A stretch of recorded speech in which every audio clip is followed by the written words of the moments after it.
Today we'll talk about how to fix or how to solve Shein keeps stopping on Shein app. To know how to fix or how to solve keeps stopping on Shein app, you should just go to settings. Here you can click on apps, default apps, app settings. Then we'll enter to the window or to the app of Shein, and you can click here in this page, as you see here. After that, you can click on first stop and you can click OK. Here we'll enter to the window of storage. Then you can click clear cache.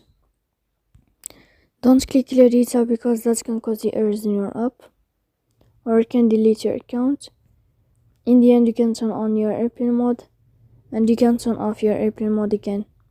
So please don't forget to support us.